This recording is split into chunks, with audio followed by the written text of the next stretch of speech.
Muchas gracias a todos ustedes, al Ayuntamiento de Salamanca y al Programa Universitario de la Experiencia de la Universidad Pontificia. Si se fijan, vamos a tratar estos 3 días, 3 personajes que quizá para algunos no son muy conocidos. Ramón Casas quizás es el más conocido. Y lo he titulado Un bohemio modernista. Vamos a adentrarnos en su personalidad, en su obra. Es un hombre que nace en Barcelona en 1866 y va a convertirse en un icono no solo de la ciudad de Barcelona, sino de Cataluña y de la propia pintura española. Un hombre que nace un 4 de enero en una familia muy bien acomodada. Su padre había estado 26 años en Cuba trabajando y había traído un dinero que va a invertir en la propia ciudad, en la industria. Su madre, hija de un gran empresario textil de Barcelona, por lo tanto él nace en una familia muy acomodada, de clase social alta, donde la cultura y el buen estar lo va a tener a diario. Desde muy joven tenía intereses por moverse, era un hombre muy vivo, muy activo, y con 15 años ya incluso empieza a trabajar para una revista, todo relacionado siempre con temas culturales. Se va a juntar con su primo, Miquel, que con 15 años apenas, poco más, adolescentes, se van a ir a hacer un viaje a París. Y aquel viaje a París de adolescente es el que le hace pensar a Ramón Casas que quizás su mundo, era muy buen dibujante, quizás su mundo va por ahí. Así que a la vuelta va a estar en el taller de Carolus Duran, un gran dibujante y pintor francés, y luego en una academia privada de Gerber. Por lo tanto, allí va a perfeccionar sus trazos, va a perfeccionar, en definitiva, su destino como artista. Poco más, a final de ese año, de 1881, hace un retrato y lo expone en los Campos Elíseos de París, en ese viaje que habían hecho.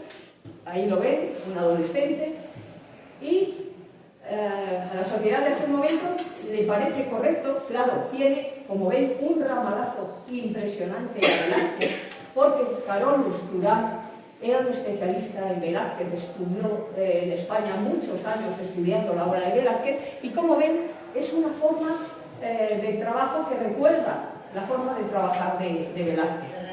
Así que, a partir de ese momento, la Sociedad de Artistas Franceses le invitan para que sea miembro de ese salón de artistas franceses y pueda seguir en años sucesivos presentando obras. Como ven, a pesar de que tuvo muy buenas críticas, le dijeron que eso no era más que un esbozo, pero un esbozo con talento. Así que regresa, como les he dicho, y ya se encamina en esa obra, donde quiera. Nada, no se preocupen.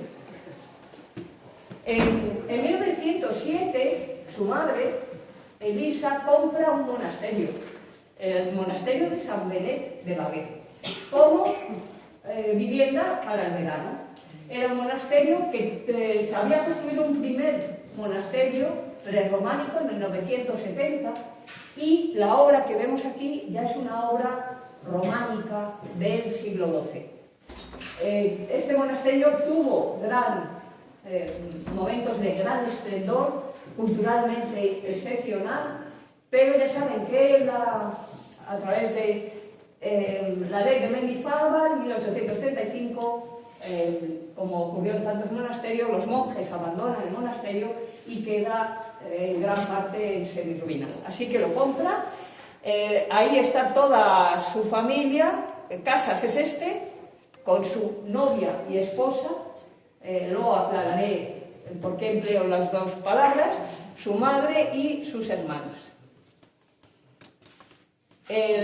Ahí la ven, aquí ven a Ramón Casas y a Julia, su novia y esposa. Bien, a su hermana la pintará muchísimas veces. Ramón Casas va a vivir y a transmitir muchas de sus obras en este entorno, en el entorno del monasterio. Por eso he querido señalarles dónde habitan en ciertos momentos del año. Muchos de ustedes saben que cuando tratamos un personaje, un artista, a mí no me gusta llevar un tema cronológico. Si se puede, claro, generalmente no me gusta. Y sobre todo porque un artista no es mejor o no es mejor a veces al final que al principio de su obra. Recuerdo un comentario que yo siempre hacía. Murillo, cuando era joven, era brillante, con 20 años. Cuando murió muy mayor, era muy brillante. Velázquez, con 20 años, era solo bueno. Cuando murió, era extraordinario, era muy brillante. Por lo tanto, hay personas que evolucionan, mejoran, etcétera, y otras son siempre buenas. En este caso, Ramón Casas, desde el minuto cero vamos a ver ese talento y ese bien hacer en la pintura. Por lo tanto, ¿qué sistema vamos a llevar para conocer su obra y su personalidad? Y he decidido hacerlo a través de las emociones de él. Así que, en marcha con sus emociones. Bueno, les traigo esta imagen. Hoy día el monasterio fue comprado a la familia Casas en el siglo XX y hoy día, por una entidad bancaria, como pueden imaginar, hoy día hay una fundación, está restaurado, protegido. Ellos no, cuidaron muy bien la parte artística y se puede visitar tanto el monasterio como la zona donde ellos vivieron. Les traigo un detalle precioso de esos capiteles, de ese primer románico de la zona de Cataluña. Bien, y como he dicho que vamos a partir de sus emociones, he querido comenzar con esa imagen. Esa imagen donde él se retrata con otros amigos y donde nos aparecen elementos que nos van a introducir en su forma de pintar, en su temática, en su técnica, etc. Y lo he titulado Ramón Casas, la vida moderna. Fíjense que estamos ante unas personas que han ido en bicicleta a ver distintos paisajes.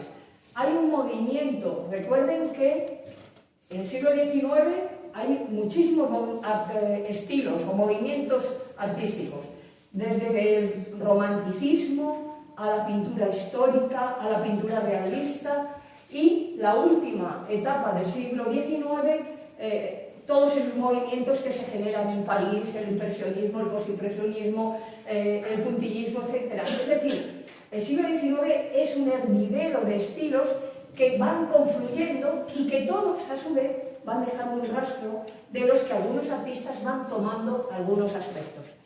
Ramón Casas, en París, está en el último cuarto de ese siglo XIX y va a aprenderse y va a aprender todos esos elementos de distintos estilos y distintos artistas.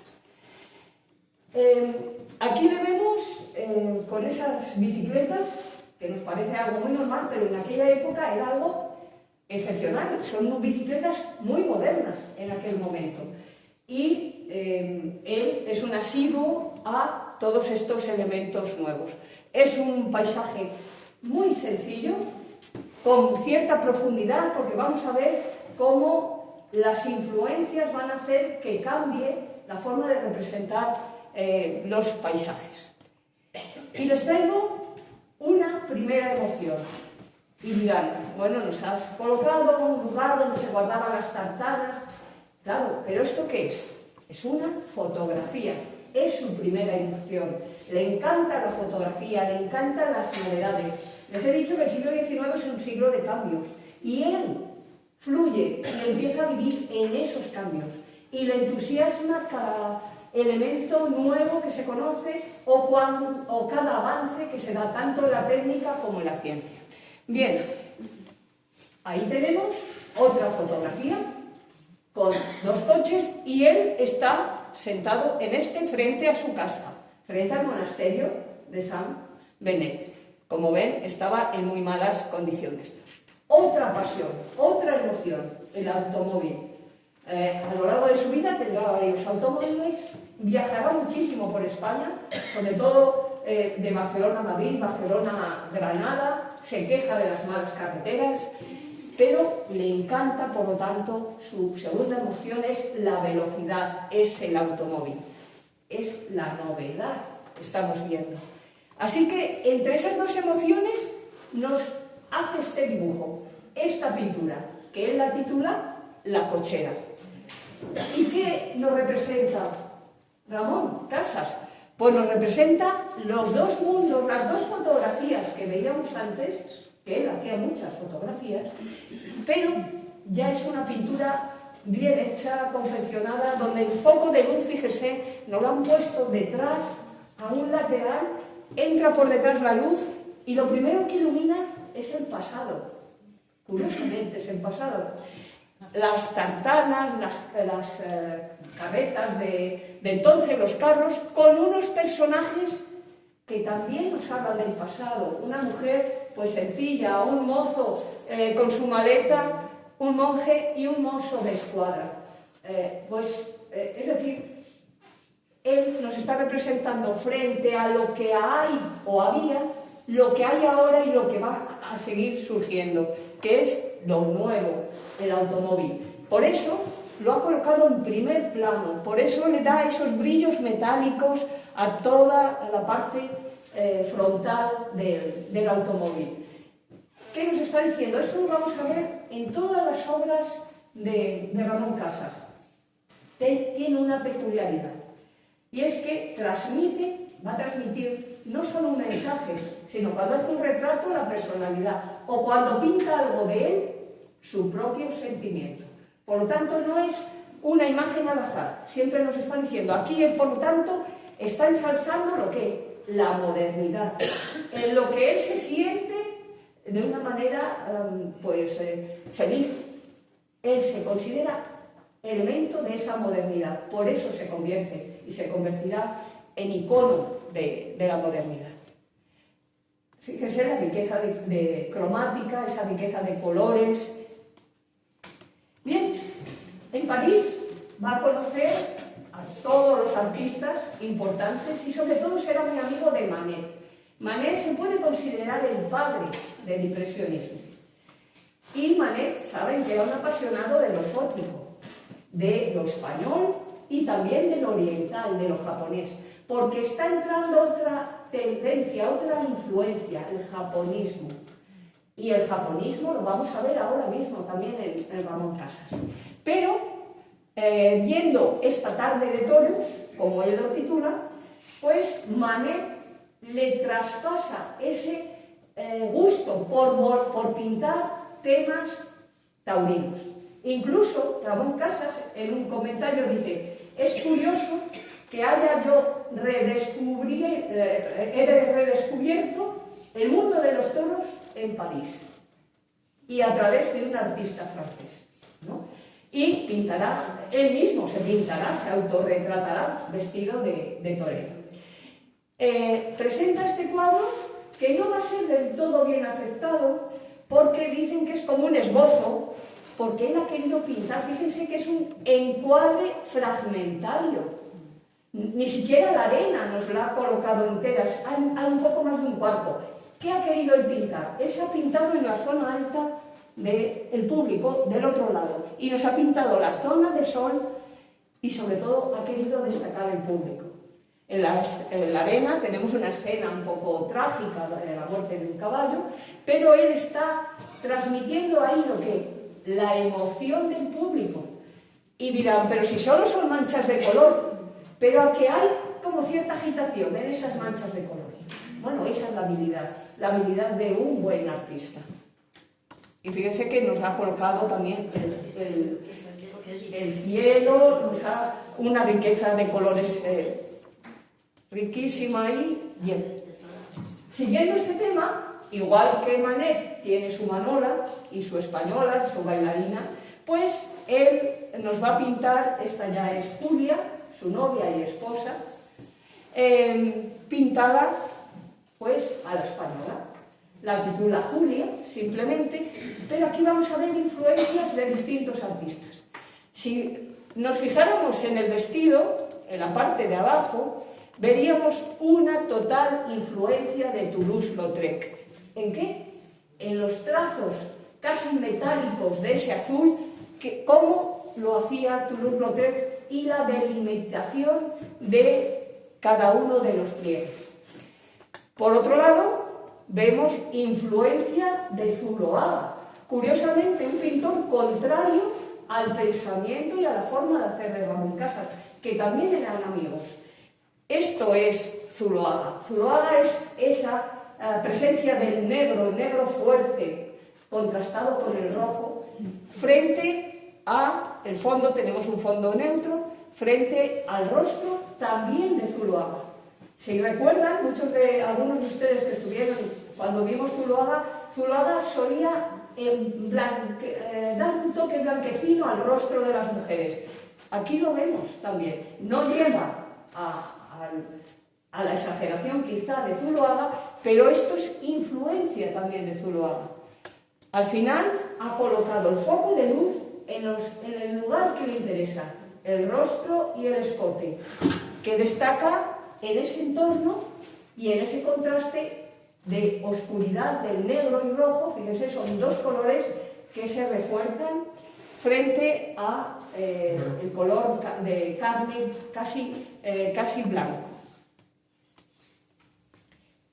Otra influencia de sus compañeros, sobre todo ahora de Renoir, también un poquito de Degas, pero algo más de Renoir. Por ejemplo, si recuerdan Renoir, El puente de Argentí, o alguna otra obra también de Manet, nos pintan el puerto de Barcelona. Y de nuevo, si recuerdan, decíamos que la primera noción era la fotografía. Muchas de estas obras, cuando presentan un poco un paisaje, es como si hubiera hecho una instantánea. Él nos pinta una instantánea, pero una instantánea con mensaje. De nuevo, el mismo mensaje. ¿Qué tenemos? Tenemos casi más parte llena de luz y una parte en sombra. La parte llena de luz, como ven, el agua nos recuerda esas pinceladas que yo les decía de Renoir. Nos pinta el piragüista con unos trazos movidos en todas las direcciones y muy moderno. Lleva camisa de rayas. Y dirán, bueno, ¿y qué? La camisa de rayas era lo más moderno que se había inventado de ropa en aquel momento. Hay cosas que a nosotros hoy día nos parecen habituales, en aquel momento no. Y no todo el mundo podía pasear tranquilamente en piragua por el puerto de Barcelona. Por lo tanto, nos está pintando la modernidad en la parte de la derecha, la zona de luz. Fíjense las pinceladas bellísimas, con un cielo lleno de nubes de distintos tonos. Los barcos nos los ha dejado en otra vez en ese encuadre fragmentario, igual que la corrida de toros. No está el barco entero, podía haberse ido a otro punto y habernos pintado el barco. Incluso nos ha pintado el humo. ¿Y a este lado qué tenemos? Pues tenemos dos personajes que están esperando a lo que sea, con vestidos de una forma sencilla y uniforme. Por lo tanto, ¿qué nos están marcando aquí Benincasas? De nuevo los cambios que se están avecinando y que se están dando ya en la ciudad de Barcelona. Si tenemos dudas, tenemos allí al fondo la estatua de Cristóbal Colón. Esto mismo podía ser en esta tarde del hipódromo. Tenemos una zona de luz, una zona de sombra. Cualquiera de estos dos cuadros podríamos decir que es de Calegot, de Renoir, de Manuel, de Degas, ¿no? De Manet. Todos tienen. ¿Por qué? Porque nos está trasladando formas de pintar del mundo impresionista. Aunque él no era muy dado a los convencionalismos del impresionismo, porque él no quería llevar ningún tipo de secuela, ni seguir ninguna escuela. Quería pintar de forma propia.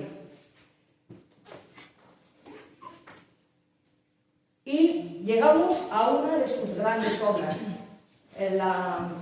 Fíjense, ya solo el título ya dice mucho de Ramón Casas. Interior al aire libre. ¿Un interior al aire libre? Nos haríamos la pregunta. Bien, está pintando a su hermana con su marido, están tomando café, él se ha relajado, pero ¿qué vemos aquí? Pues vemos la confluencia de 3 focos de luz. Uno, la claraboya del medio, otra, la zona abierta, y otra, la parte que entra debajo de la persiana. 3 focos de luz que hacen que toda esa luz confluya de una forma uniforme dentro de ese interior. Y es curioso, donde más luz, esa luz es más viva, es en el pequeño espacio de luz que entra debajo de la persiana. Eso es lo que le gusta a Ramón Casas. Esto es una instantánea casi fotográfica, pero él hace un estudio de la luz. Y gracias a ese estudio de la luz nos hace una gradación de blancos. Si empezamos, por ejemplo, por el... Perdón.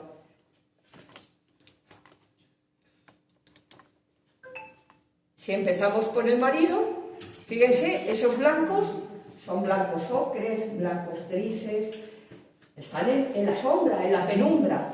Pero si vamos a su hermana, la zona de abajo, donde entra más luz, ese blanco se ha convertido en un blanco amarillo, en un blanco naranja, en un azul muy distinto, incluso rojizo. Aquí tenemos 2 rayas rojizas. Y en la parte de arriba tenemos esa combinación de blanco rosa, blanco azul, tonalidades azul. Es decir, frente a ese conjunto de blancos tenemos los blancos apagados, blancos cálidos, blancos fríos. Está constantemente contrastando. Él está tranquilo, dormido, ella se está haciendo un café. Actividad frente a inactividad. Constantemente, ¿qué nos está diciendo? Que la vida está cambiando. Claro, su hermana también tenía una vida más o menos relajada y es lo que nos está presentando. La mesa podía considerarse un pequeño bodegón y además hay mucho detallismo en la jaula, en los distintos elementos de las persianas, de las cortinas. Este cuadro recibió en Madrid un tercer premio, medalla de tercer premio, porque consideraron que era un cuadro magnífico. Bien, pero hemos dicho que viaja mucho, viaja a París, a Granada, a Madrid, pero también vive en Barcelona. Casi se pasa el invierno fuera y vuelve en verano o al revés, según le vaya ese año. Y tiene un gran amigo, Pérez Romeo y Borràs.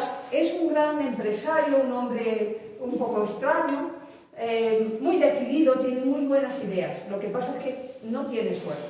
Así que se junta pues con Ramón Casas, Rusiñol, que también tiene una vida acomodada, y alguno más, y entre 4 van a crear Els Catregat. Quieren buscar un lugar un poco semejante a lo que hay en París, Le Chat Noir, el gato negro, ese café-teatro donde haya tertulias, etc. Ellos lo van a llamar cervecería, pero es mucho más que una cervecería. Bueno, pues copiando un poco al gato negro de París, que el gato negro de París estaba ahí abajo.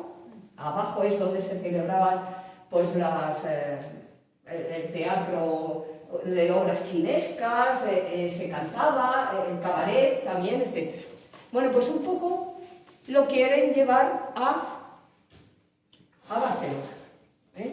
Y lo harán en los bajos de una casa también modernista, muy bonita. Es la casa llamada Martí, que el arquitecto que lo hizo fue Josep Puig i Calafat.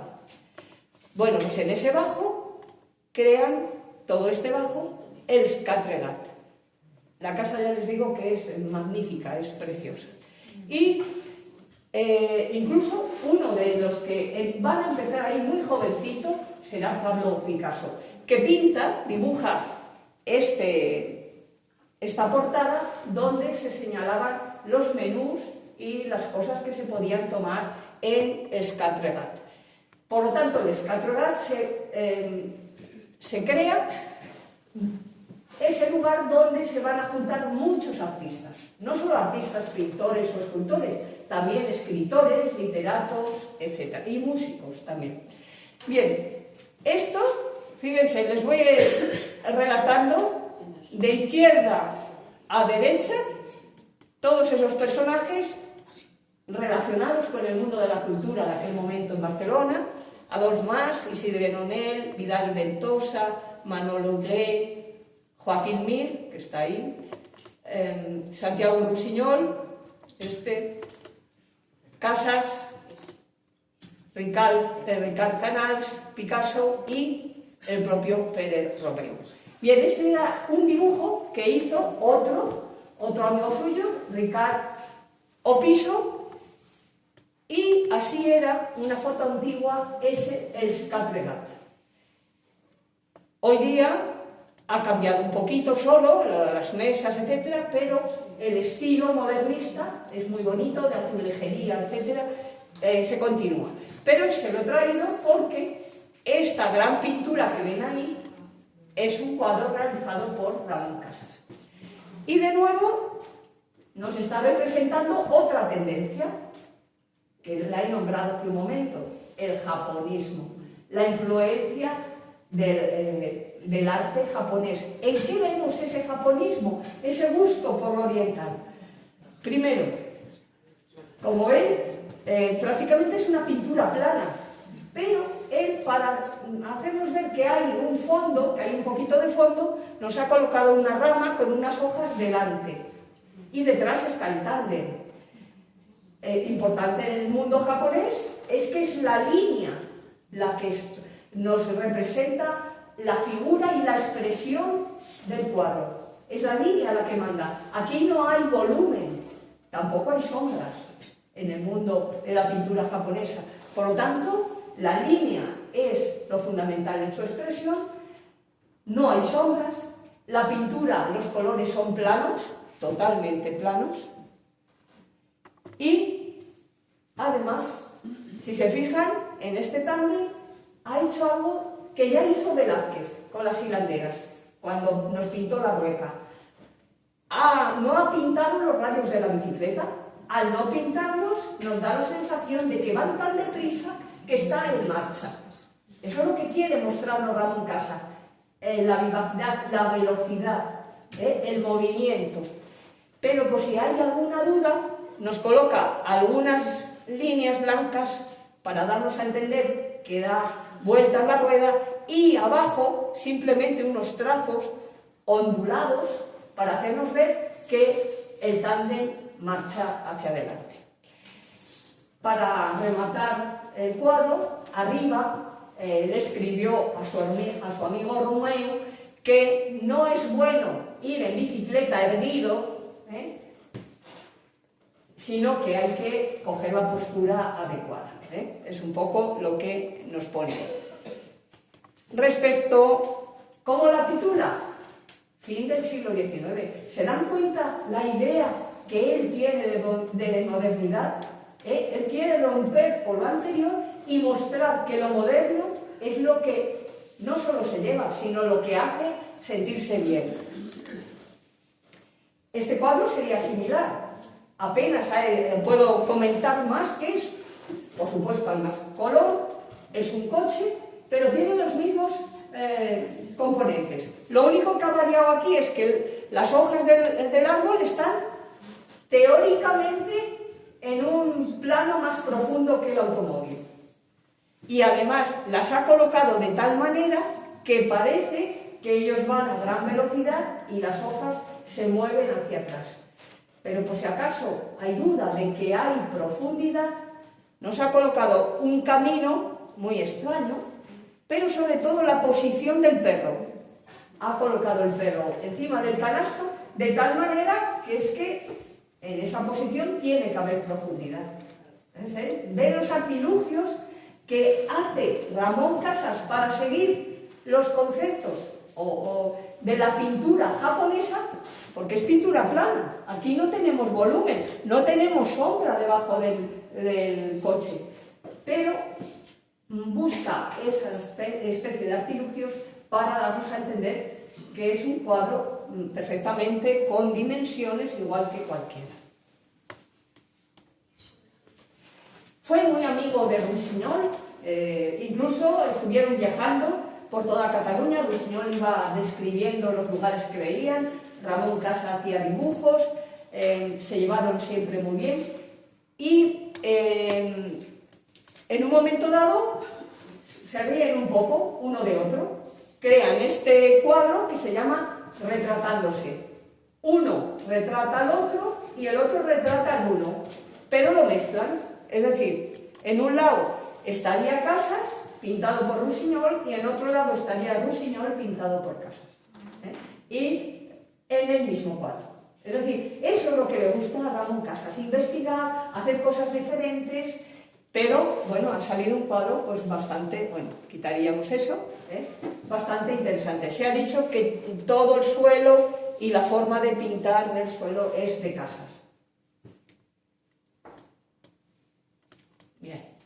En Sitges, que es donde también Rusiñol compró una casa, donde tiene un museo, Cau Ferrat, un museo donde hay muchas obras de distintos artistas, también de alguna de Casas, pues ahí está este monumento, realizado por el escultor Ramón Cuello, que representan la amistad de los dos, de Casas y de Rusiñol.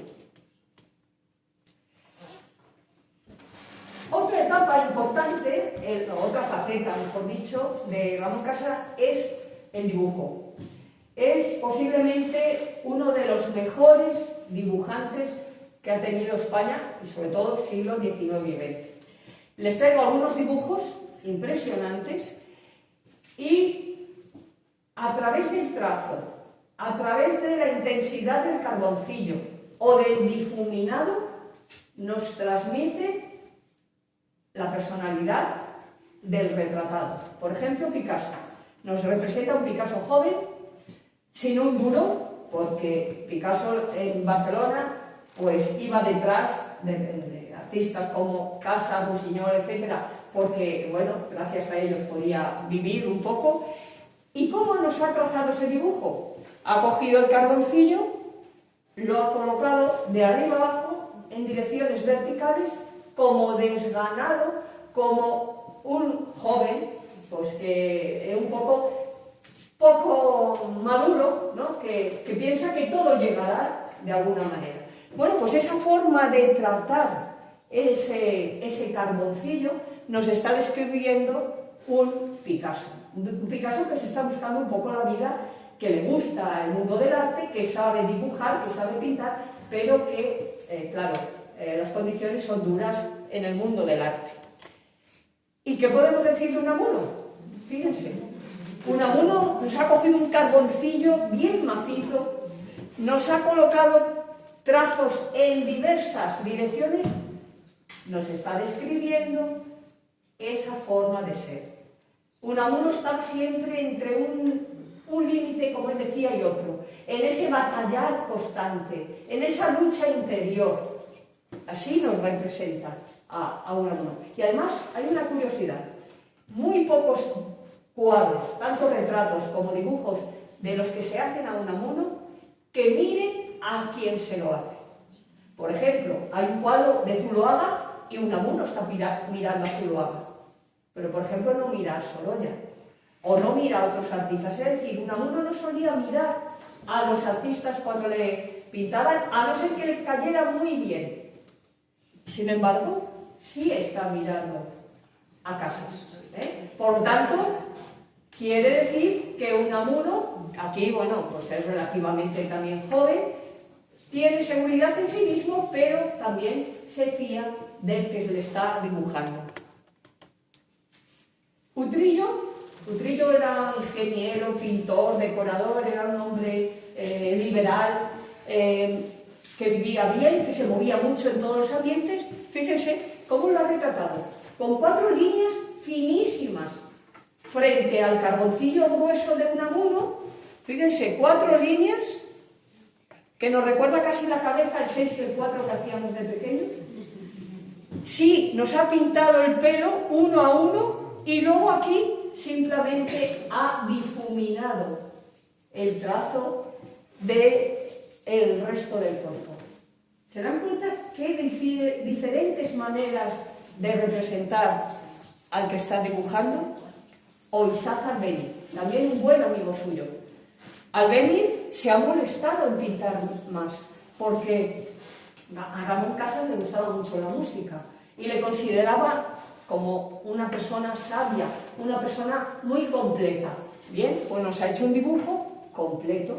Se ha molestado incluso en hacer los pliegues en el pantalón, un poquito de sombra detrás de la chaqueta. Es decir, para él, Isaac Albéniz es todo un completo, y así nos lo representa. También fue llamado desde la corte, desde Alfonso XIII, le hará un cuadro, y uno de los retratos es este, pero no gustó en el entorno del rey. Porque está feo.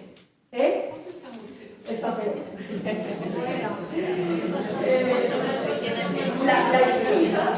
La excusa que le pusieron en el entorno del rey es que no tenía presencia, en este caso, en este retrato, presencia del rey, sino que parecía un burgués catalán, ¿no?, de la burguesía catalana. Bien, claro, también era en donde se movía Ramón Casas, pero como les he dicho, Ramón Casas procuraba, cuando dibujaba o pintaba a alguien, si no lo conocía, intentar entenderle o conocerle. Y también va a pintar, en este caso es un cuadro, a Charles Darwin, un gran amigo suyo. Este fue un gran filántropo, mecenas, estuvo viviendo en Cataluña mucho tiempo, incluso luego comprará el castillo de Tamariz en la zona tarragonesa. Era un hombre que va a llevar a Ramón Casas varias veces a Estados Unidos, y allí va a hacer que pinte, y todo lo que pintaba Ramón Casas lo vendía, con lo cual venía más rico que iba Ramón Casas.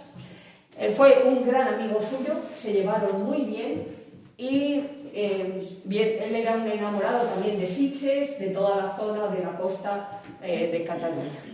Como ven, pues la ha pintado de forma completa, de forma muy realista. Las manos y el rostro es donde más se ha esmerado y donde le ha dado casi toda la luz. Y así se pinta. Bueno, él se ha hecho muchos autorretratos a lo largo de su vida. Quizá el que más conocemos es este, con esa apariencia, ¿no?, de relajación, de seguridad al mismo tiempo. Y como ven, pues bueno, es un conglomerado, sobre todo la barba, de difuminados y líneas de carboncillo en todas las direcciones. Por supuesto, siempre con su pipa. No le importaba que cuando él pintaba fueran a verle. Incluso iban escritores o iba gente simplemente a estar con él. Era una persona muy afable y solía llevarse bien con la mayoría de las personas. Otra faceta de su vida sería el mundo de la cartelería. Los carteles que se ponen de moda, recuerden en París, Toulouse-Lautrec. Bien, pues él empieza también a hacer algún tipo de cartel. En este caso, este es el primer cartel que hace para el Scatregat, para promocionar el lugar. Está hecho simplemente a carboncillo, ha colocado un poquito de acuarela y luego ya lo convierte en pintura, ahí. Pero ahí su amigo Utrillo, es decir, porque se autorretratan, como ven, a su vez, porque claro, son promotores, ellos son los que ponen el dinero, en definitiva, del Scatregat. Romeu pone la cara, la apariencia, que era un hombre enorme, pero el resto son los socios capitalistas.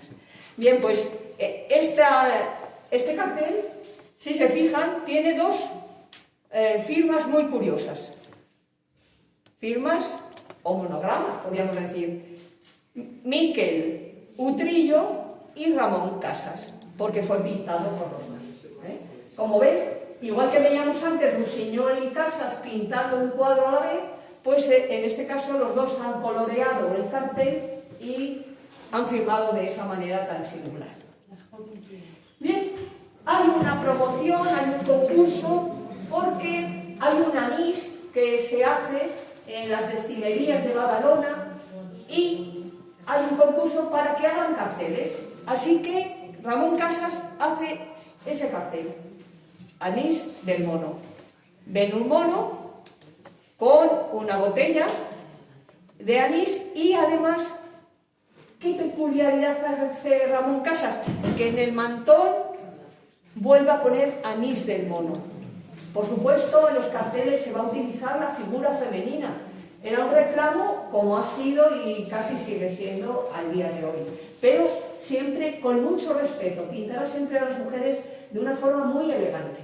Bien, como ven, es pintura totalmente plana, nos recuerda mucho a Toulouse-Lautrec, excepto un poco de los detalles del mantón. Y ahí tienen la historia de anís del mono. Les voy a contar, les voy a hacer un resumen muy rápido. Parece ser que eran dos hermanos, los hermanos Bosch y Grau, los dueños de las destilerías, y uno de los hermanos fue a París con la mujer y allí le compró un perfume. El perfume venía en un frasco similar a esta botella, posiblemente sería más pequeño, pero le gustó tanto la botella que compró los derechos en el lugar donde la utilizaban para perfume, compró los derechos de la botella y se los trajo para hacerla y introducir ahí el anís del mono, el anís que ellos fabricaban en Badalona. La etiqueta es la que hizo Ramón Casas, ¿no? La etiqueta también ganadora para las destilerías. Y respecto a la etiqueta, pues hay varias teorías. Se dice que como la familia Bosch-Grau había estado también en América, se habían traído en uno de los barcos un mono y que el mono andaba por la fábrica. Entonces la gente, ¿qué decía? El anís del mono, ¿no? Esa es una teoría, posiblemente era cierta, pero luego, ¿por qué ese dibujo, por qué esa cara en la etiqueta? Y ahí hay dos teorías vinculadas a Darwin con la evolución de las especies. Era el momento en que estaba pues el mundo alterado por las especies, ¿no? Esa evolución de las especies. Y se dice, una teoría, que los dueños, los hermanos Bosch-Grau, querían decir que el pasado era el mono y el presente era el anís, ¿no? Y un poco titulaban, lo anterior ha sido mejorado con lo de ahora. Es decir, el anterior era el mono y ahora es el anís, que es bien bueno. Y otra teoría respecto a la cara del mono es que parece que se parece un poco a Darwin. Entonces no sabemos si era irónicamente, era una crítica un poco a Darwin por su evolución de las especies, o simplemente, bueno, pues que fue un parecido que realmente se parece en una de las fotografías de Darwin. Bueno, esa es la historia un poco del anís del mono, que como ven, pues tiene mucho que ver nuestro Ramón Casas hoy. En Badalona hay una escultura, porque claro, ha sido una empresa importante para la ciudad de Badalona. E incluso artistas como Juan Gris, tanto pintado como en collage, nos ha metido la etiqueta de anís del mono.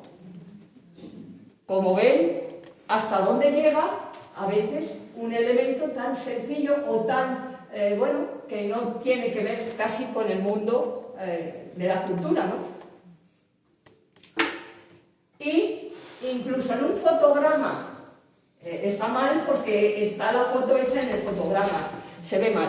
En el fotograma del Padrino, de Francis Ford Coppola, aparece la botella de anís del mono. O sea que para que vean qué internacional se hizo la botella y la etiqueta que había dibujado Ramón Casas. Aunque bueno, ya saben que en algunos momentos se da la vuelta para que no se vea la publicidad, pero bueno, hasta dónde ha llegado. Por lo tanto, carteles que les diría lo mismo, estilo Toulouse-Lautrec, pintura plana, delimita la silueta de todo, elemento japonismo, etc. Es decir, es un repetir. Siempre la mujer como un poco la figura que está en los carteles, pero como ven siempre, bueno, de forma muy sencilla, muy al estilo de la época, o aquí, por ejemplo, para promocionar una carrera de automóvil, etc. Cuando conoce a Julia, su novia y mujer, pues empezó a pintarla desde el principio. Fíjense, aquí la pintó a carboncillo y después pasó esa imagen a la Enciclopedia Universal de España. Por lo tanto, Ramón Casas, en la enciclopedia, tiene uno de sus dibujos como principal, como página principal del contenido, para que vean a dónde llegan a veces esos dibujos tan bellos o tan bien realizados que vemos a veces en los libros. Bien, el Círculo del Liceo, saben que es un lugar creado, es un club, se crea en Barcelona, sobre todo para promocionar a gente relacionada con el mundo de la música y del arte. Y simplemente les traigo, está la entrada, el edificio es todo modernista, tanto el interior como el exterior, es un club privado, esta es la entrada, es preciosa, las escaleras de mármol verde, la barandilla de latón, todo está lleno de vidrieras, y todas estas vidrieras están relatando obras de Wagner. Por lo tanto, todo está relacionado con todo a su vez, música, con arte, con cultura, etc. Bien, pues en el liceo le encargan a Ramón Casas que haga 12 pinturas, 12 cuadros, relacionados con el mundo de la música. Y el rompedor. Pues cuando hablamos de la música, que nos viene la idea de la diosa de la música, o Diana, o cualquiera de estas diosas, ¿no?, que están haciendo alguna actividad. Bien, pues él no, él va a representar aspectos musicales, pero a través de la mujer cotidiana, generalmente vamos a ver de su entorno, mujeres burguesas o no, pero mujeres normales. Y, por ejemplo, bueno, está la zona de la chimenea, porque tenían zona de fumadores, zona de no fumadores. Pues en esta zona, por ejemplo, destaca la primera, la música religiosa, la música espiritual. Fíjense qué belleza, qué mujeres, representando a monjas, que cantan, cuyos hábitos se han convertido casi en ese contraste con la vidriera de colores que tiene detrás. Incluso, si fuéramos viendo detalles, veremos puntos rojos, verdes, azules sobre esos hábitos. Por lo tanto, un tipo de música, no les traigo todos. Otro sería el baile de salón. Baile de salón, pues están vestidas a la moda de la época, siempre retratará a las mujeres al peinado español. El peinado español era el típico. Y en este caso están tocando el piano y es baile de salón, música de salón. Casi siempre las mujeres las va a retratar con colores muy suaves, rosas, malvas, azules. El rojo solo se retrata las personas, o cuando lo pintan mujeres de cabaret, o mujeres un poco de ese tipo de ambiente. El resto de mujeres siempre son tonos pues, más accesibles a la vida, a las personas normales. Aquí ven tonalidades naranjas y rosas, verdes, muy sutiles. Por ejemplo, esta es música del liceo. del propio liceo, podía ser una ópera. Por lo tanto, las ha vestido con gala, con vestido de noche. ¿El fondo qué es? Pues nos recuerda un poco a la corrida de toros.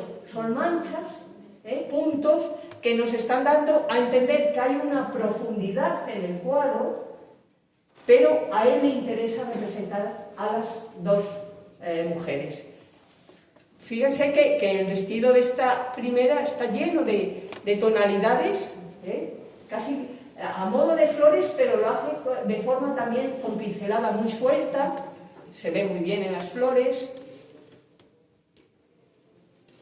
También nos representará zonas de verbena, zonas de sardana, música de sardana, o esta otra, esta sería la de cabaret. Bueno, antes tengo esta, lección de baile. Lección de baile, recordando un poco las bailarinas de Degas, pero fíjense qué diferente. Degas nos pintaba bailarinas muy jovencitas, casi niñas, mientras que Ramón Casas nos ha pintado unas bailarinas un poco ya más mayores. Por supuesto, la moda del peinado español, él siempre hace ese peinado. Y otra diferencia con Degas. Degas siempre, cuando nos pintaba las bailarinas, estaban en actitud de hacer algo, o bien atándose una zapatilla, o bien hablando con otra, o bien colocándose el tutú, lo que fuera. Mientras que estas están quietas. Si nos acercáramos, fíjense la belleza del tutú, son rayas de tonalidades, ven que las tonalidades son amarillas, azules, violetas, rosas, naranjas. Ha pintado esos trazos de color para darnos a entender que ese tutú flota, ¿no? y se expande desde la cintura de la bailarina. Y nos representa el café, cabaret, un poco, ¿no? La música de cabaret. Por lo tanto, nos aparece esa mujer con algo rojo, esa camisa roja, pero también de forma, como ven, muy elegante y muy delicada.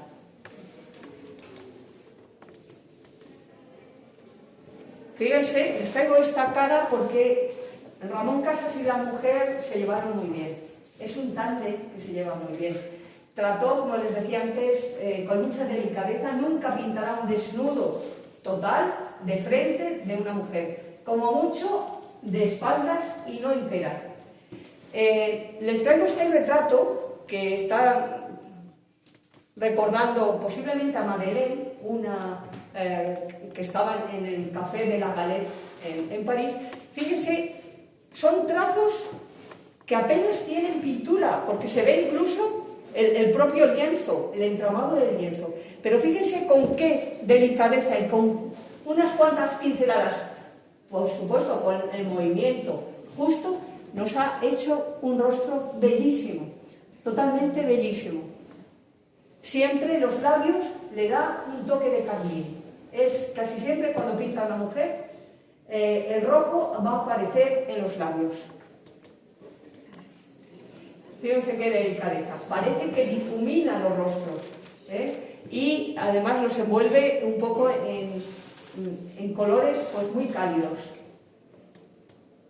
Les traigo un desnudo, un semidesnudo, simplemente a veces simplemente un pecho, un poco más, pero luego con esas miradas muy tranquilas, con esas tonalidades de blanco bellísimo. La verdad es que es una maravilla, fíjense las tonalidades, los trazos, cómo envuelve el propio moño. Cuando representa a una mujer, que no son las bailarinas ni el tema que veíamos antes, las representa cuando están o en la toilette o algo desnudas, con el pelo recogido, con un moño, como ven aquí. Esta otra, antes del baño, también de forma muy elegante. En este caso dijo que lo que más le costó de este cuadro fue la gama de grises de la bañera, de la pared, es decir, hacer todas esas tonalidades de grises. Pero fíjense qué delicadeza también a la hora de representar a la mujer. Y uno de sus grandes cuadros, que es muy pequeño, pero es uno de los cuadros que más se han revalorizado y más valorado. Es plenar, aunque se ha podido llamar también de otras maneras, a pleno aire. Cuando ven que tiene un espacio, tiene una profundidad. Fíjense, hay 3 planos. Nos ha colocado 3 planos. Y dirán, ¿cuál es el primero? El primero es esta silla, posiblemente la mesa que está delante. Segundo sería la mujer. Y tercero, el fondo, incluso un paisaje, ¿no?, que nos recuerda un poco el Moulin Rouge, ¿no?, de París. ¿Qué nos está pintando aquí? Está pintando algo muy importante. Fíjense que la mujer está sola, está mirando a la puerta. Podríamos decir, está esperando a alguien, pero en su mesa no hay más sillas, en su mesa no hay más vasos. Por lo tanto, ¿qué está aquí demostrando de nuevo Ramón Casas? La mujer es un símbolo de la modernidad. La mujer en ese momento en España, en muchas ciudades, en casi todas, podía salir a tomarse sola lo que fuera y no pasaba nada. Y podía ir a trabajar y podía sentarse en una mesa y mirar al horizonte. Eso es lo que está mostrando Ramón Casas. Está mostrando que la mujer tiene personalidad, que es independiente y que puede hacer cualquier cosa. Por lo tanto, todos sus cuadros, como ven, es un valor también hacia la mujer. Les traigo un detalle para que vean, bueno, coge otra tonalidad, pero para que vean todos los detalles, el juego también en el mantel, de las luces, etc. Y sobre todo los grises. Hay una cantidad de grises en el cuadro impresionante. Era el gran maestro de los grises. Porque claro, hay gris con rojo, gris con verde, gris con rosa, gris con azules, etc. En un momento dado, saben que en esa época la sífilis hacía estragos. Y surgió la misma teoría que hay ahora con el SIDA, o que hubo en África negra, ¿no?, que la sífilis se curaba si esa persona enferma tenía relaciones con una jovencita virgen. Con lo cual se dieron muchos casos de violaciones en París, en Barcelona y en tantos sitios. Y él nos pinta esto y lo titula Flores deshojadas. Fíjense que es un punto de vista muy distinto el que ha colocado a esta figura. Nos la ha colocado, él se ha colocado en un punto diferente a la hora de pintarla, en una postura muy indefensa. Incluso este punto de vista de pintura se llama también así masculino agresivo en el mundo de la pintura, porque es una forma de pintar de alguien que no se puede defender. El rostro, fíjense que se lo ha tapado casi con el pelo. Una postura de escorzo, hizo varias mujeres de escorzos muy logrados y muy diferentes, y luego ha colocado esos pétalos de color. Es decir, que incluso mostrando un cuadro, una escena dura, la hace con mucha delicadeza. Miren, este cuadro no gustó en Barcelona. Tuvo muchas críticas, no hubo comprador, nadie lo quiso, y al final, si ven aquí, se lo regaló a Isaac Albéniz. Y ahí pone a mi amigo, el maestro Isaac Albéniz. Por eso está en la colección de la familia Albéniz, Ruiz Gallardón Albéniz. Aquí es donde vivió, en Barcelona, en las casas Carbó, como ven, modernista, con un guiño al plateresco. Saben que en esa época hay una arquitectura ecléctica, se copia el gótico, se copia el barroco o se copia el plateresco. Bueno, pues esta casa es un poco eso. Es como una casa moderna, pero con un guiño al mundo plateresco. Como ven, es preciosa. También les traigo un detalle de la balconada que nos recuerda un poco esa filigrana plateresca. Y arriba el remate, también precioso.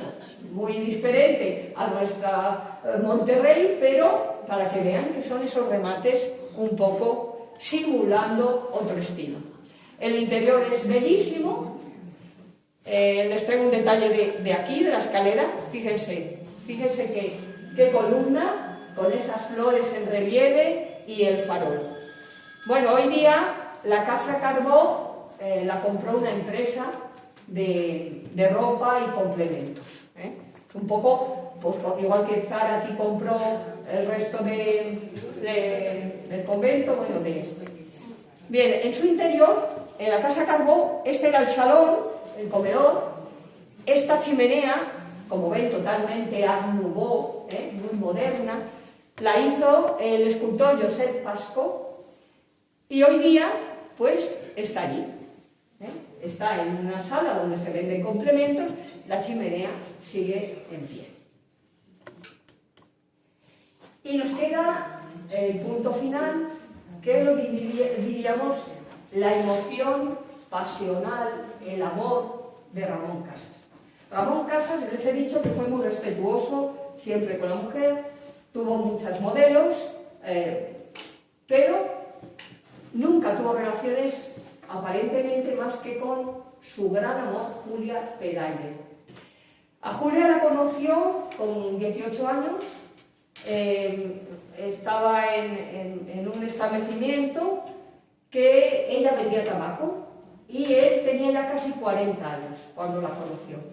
Hubo una atracción desde el primer momento. Han visto que antes he puesto dibujos y algún cuadro de ella, y la empieza a pintar, la dibuja, la pinta, le da color, y esa es la imagen constante que vamos a ver de Julia Peraire. La va a pintar de forma, pues, como ven, con mucho deseo, con mucho gusto. Ella también le mira siempre de una manera muy ansiosa, ¿no? muy deseosa. La pinta de formas muy diversas, aquí riéndose. Fíjense, la parte de abajo es preciosa, la calidad, esas pinceladas de colores sobre el blanco, jugando con el rojo de las flores y de sus labios y de sus coloretes.